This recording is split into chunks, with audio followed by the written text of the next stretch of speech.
There's a memory I've carried for most of my life, one I never really spoke aloud.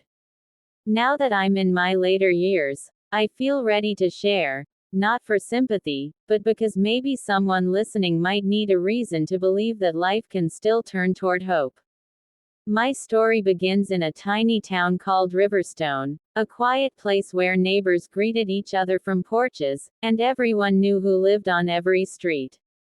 My childhood home was small, but the problem wasn't size, it was the kind of silence that never let anyone breathe comfortably. My mother worked long hours doing laundry for other families, and when she came home, exhaustion seemed to follow her like a shadow. My father rarely spoke kindly and spent most evenings frustrated at the world. Growing up, I learned quickly that softness didn't really exist in our house. I remember watching other children being called inside by moms with smiling faces. I used to wonder if one day I would feel that kind of warmth too. But days passed as if they were something I just had to get through.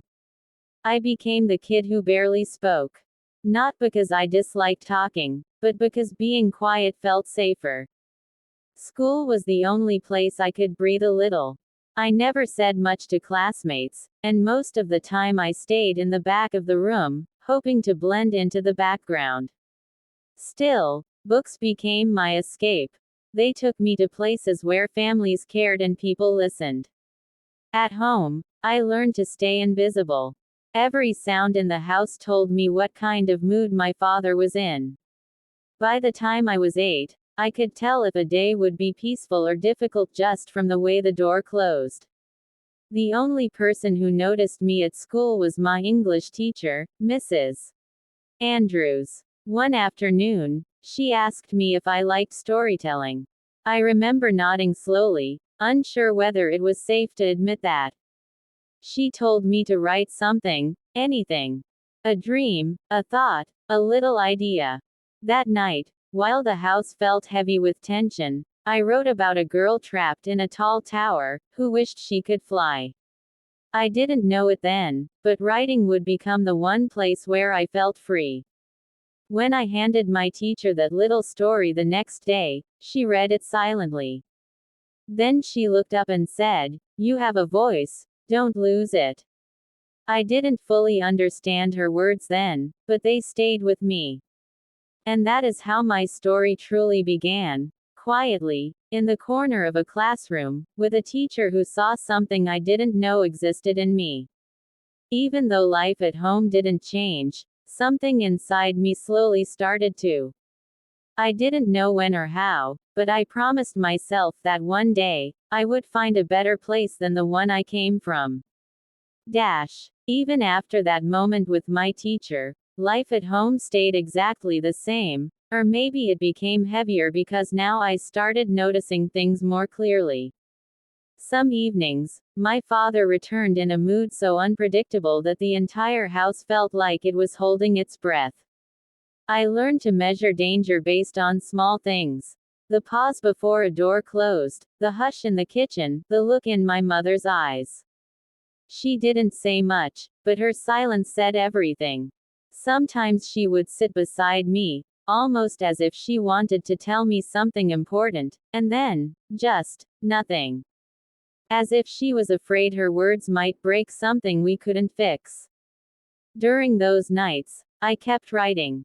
I hid my little notebooks under blankets and inside old shoes in the closet, anywhere I thought no one would look. I wrote about characters who found secret pathways leading out of impossible places. I wrote about courage I didn't yet have. But one afternoon, something shifted. Not loudly, almost quietly, but deeply. I came home early from school, just like any other day, expecting everything to look the same.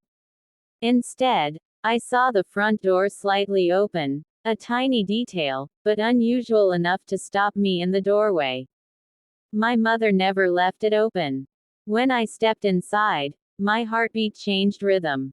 I didn't hear any noise, but I could feel something strange in the air, like a storm that hasn't arrived yet but is already close.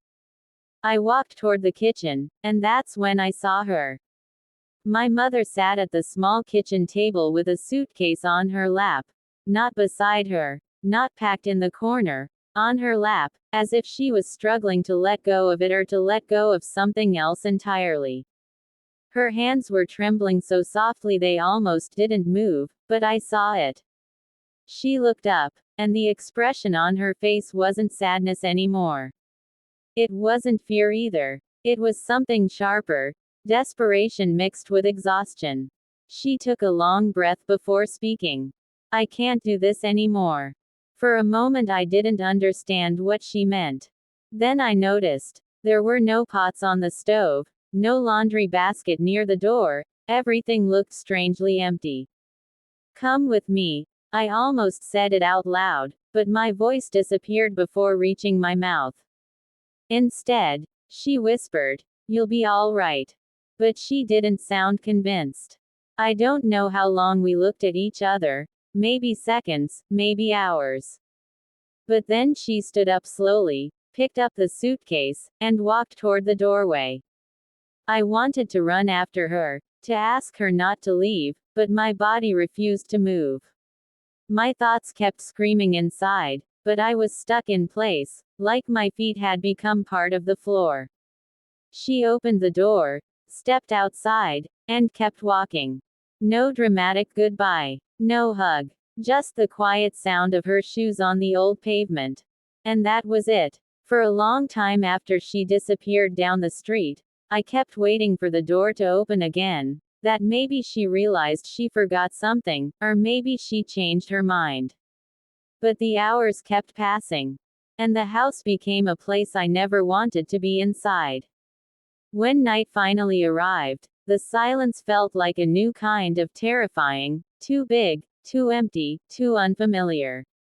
I sat by the window waiting, watching shadows move across the streetlights, imagining footsteps that never came. I didn't sleep. I couldn't. By morning, everything inside me already knew the truth.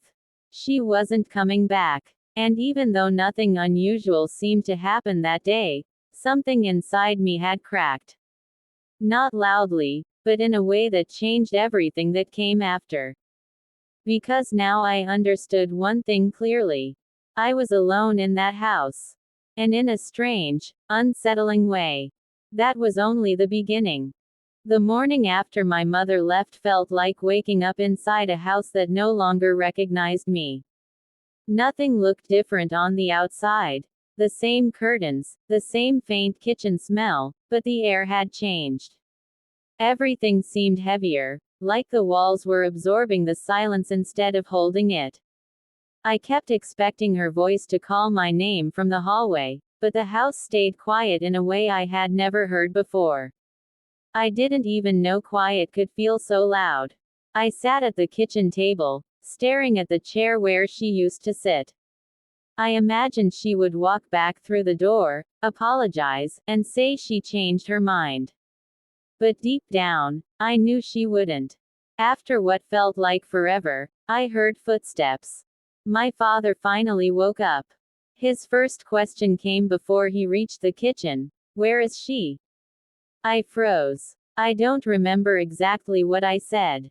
Probably nothing. My voice barely existed at that moment.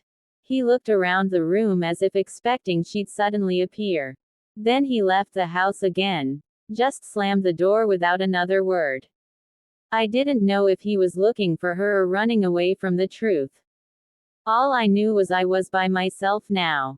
I should have been relieved he left, but instead I felt something colder, fear of what would happen when he returned. I tried to keep my mind busy. I cleaned, I folded clothes, I walked from room to room without purpose, trying to make time move faster. Later that day, I opened my notebook again. The pages already felt heavier than before, as if every word I wrote carried the weight of being the only thing that belonged to me. That was the moment I realized something important. My notebook wasn't just paper. It was my escape. But the house kept reminding me I wasn't safe forever. Every sound turned into something I had to pay attention to. The wind against the window. The creak of a floorboard. Cars passing outside. Every noise made me jump because I didn't know what would follow. When night returned, I tried sleeping, but every time the house shifted, I woke up again. I kept replaying my mother's face as she stepped through the doorway. Her eyes weren't angry, they were empty. I didn't know which was worse. I wondered if she looked back when she reached the street. I wondered if she hesitated. I wondered if she thought about me even for a second. I wanted to hate her for leaving, but instead all I felt was confusion. How could she leave without me? Why didn't she wait until I was older? Why didn't she say anything sooner? But I already knew the answer. She left because she felt she had no choice. And that thought scared me more than anything. The next few days blurred together. School, home, sleep, repeat. I tried pretending things were normal, but everything felt stitched together wrong. My classmates laughed like normal kids do. They talked about weekend plans and things their parents bought for them. I listened quietly, like someone standing outside a window trying to hear life happening somewhere else. My teacher noticed I was different. She didn't ask questions, but she watched me the way people look at a window during a storm, unsure if it's going to break. I sat in the far back of the classroom, writing more than ever. I filled entire pages with thoughts I didn't dare speak aloud. I wrote stories about places where people didn't give up on each other. I wrote characters who took the escape I couldn't take. School became the only space where fear didn't follow me everywhere. But even there, I felt something pressing against me, like time was ticking and I needed to figure out something before things got worse at home. Because every afternoon, I still had to walk back to that house. And each day, it felt like returning to a place I didn't belong. Like I was waiting for something unpredictable to happen, but I didn't know when, or how, or from where.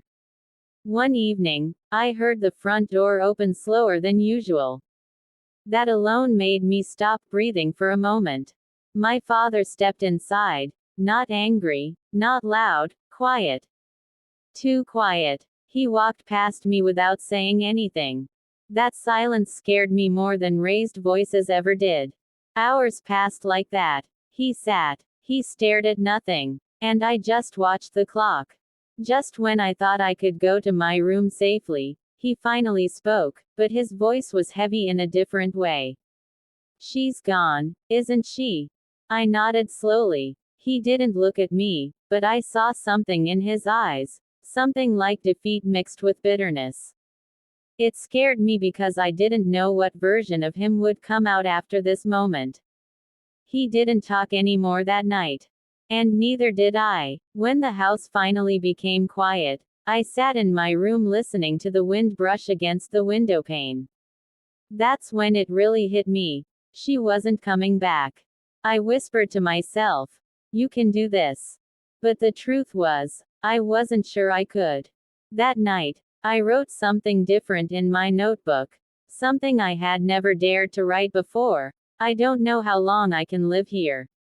The sentence scared me even more after I wrote it. Because a part of me felt like the answer was already waiting in the shadows of that house. I just didn't know what that answer would be. The following weeks moved strangely. Time didn't feel normal anymore. Every morning I woke up wondering what version of my father I'd encounter. Some days he ignored me completely, as if I'd turned invisible. Other days he was tense and impatient, like every sound irritated him. I learned to recognize the warning signs. The subtle shift in his footsteps, the way he paused at the doorway, the sigh he took before speaking. I felt like I was living inside a weather forecast, always studying the sky, waiting for storms. But storms don't always arrive the way you expect them to. One evening I sat quietly at the kitchen table, doing homework I already finished at school, just so I would look busy. My father came home unusually early. The moment he stepped inside, I sensed something different. Not loud, not angry, more like something boiling under the surface. He walked straight past me and into his room without a word. The door stayed slightly open, and I heard drawers opening, closing, opening again. Something heavy dropped. Something glass moved. My heart tightened. I tried to focus on my homework, but the pencil felt heavy in my hand. Every little noise seemed louder. I could hear him pacing slowly, back and forth, as if he didn't know what to do with himself. Minutes passed. Maybe hours. It was hard to tell. Then the pacing stopped. I didn't hear footsteps anymore, only silence. A kind of silence that didn't feel empty, but full of something waiting. Suddenly, the door to his room opened wider. He didn't come out right away. He just stood there, a shadow in the hallway. For a moment, I thought maybe he was going to ask if I knew where my mother went. Maybe he simply wanted someone to talk to. But the expression on his face said something else entirely. He stepped into the kitchen slowly, almost heavy-footed, and looked at me, not directly, but through me, as if he didn't see a daughter sitting there, but a reminder of something broken. Why did she leave? The question came out flat. I didn't know how to answer. He repeated it, louder, but not shouting. Almost demanding a truth I didn't have. I whispered, I don't know. He stared at me for another long moment, then walked away again. But this time, I heard the front door open. Then it closed behind him. And I exhaled for the first time in minutes. I don't know how long I sat there after he left, long enough for the kitchen lights to look too bright and the room to feel too big. Finally, I decided to go to my bedroom. I closed the door softly and sat on the edge of my bed, listening for any sound. The house stayed quiet. I tried reading, but the words didn't make sense. Eventually I lay down, watching the shadows move across the wall. I must have fallen asleep, because the next thing I remember was waking up to a sound at the front door. A slow, dragging sound. My heart jumped. Someone was there, moving through the hallway. The sound of footsteps came closer, soft but unsteady. They stopped outside my bedroom door. I held my breath. For a long time, nothing happened. Not a word, not a movement, just silence on the other side of the wood. Finally, the footsteps continued down the hallway, then back again, as if someone was pacing. The house suddenly felt smaller, like the walls had closed in around me. That's when I realized I couldn't live like this anymore. Even if nothing happened that night, something inside me shifted. I didn't want to wait for the storm to arrive. I didn't want to wait for the moment everything collapsed. I needed a plan. The next morning, I woke up exhausted. My father was still asleep, so I left for school earlier than usual. The walk felt longer than ever. My backpack felt heavier, not because of books, but because of everything I couldn't say. At school, I didn't tell anyone anything. Not even my teacher. I didn't know how. How do you tell someone your world might fall apart any second? But I started noticing things differently. I watched older students talk about moving away someday. I overheard conversations about college, jobs, leaving town. Leaving felt like a luxury I didn't have. I began keeping small notes inside my notebook. Save bus money, ask about library hours, possible places to go. They weren't real plans yet, just ideas. But ideas can be dangerous when you've never had choices before. Every day after school, I walked slower on my way home, hoping time would stretch itself. But time doesn't help when home feels like a trap. When the front door came into view each afternoon, I stopped for a moment, inhaled deeply, and prepared myself for any version of reality waiting on the other side. Some days my father barely looked up when I walked in. Other days he seemed restless, pacing around the kitchen without purpose, as if every corner reminded him of someone who had left him behind. And I was the closest reminder he had. One evening I stood outside the house longer than usual. The sky was turning darker, and the air was almost cold enough to sting. For the first time, I felt something close to courage bloom in my chest. Maybe courage and desperation are almost the same thing. I whispered to myself, "You don't have to stay forever." Even saying those words out loud felt like breaking a rule. But my voice didn't tremble. It sounded steady, almost determined. I didn't know when I'd leave, or how, or where I'd go, but something inside me made a quiet promise. Someday, I would walk out of that house and never come back. Not because I wanted to run away from everything, but because I wanted to run towards something better. That night, I opened my notebook and wrote a single sentence. I will survive this. Days passed slowly, uneasy and unpredictable, but each one felt like it was guiding me towards something I couldn't name yet, but I could feel it coming. Like waiting for a storm you knew was forming behind the clouds even before the sky changed color. My father spoke less and less. Sometimes he wouldn't talk at all, just sit silently in the living room, staring ahead as if trying to understand something nobody could explain. Other times he wandered around the house restlessly, moving objects for no clear reason.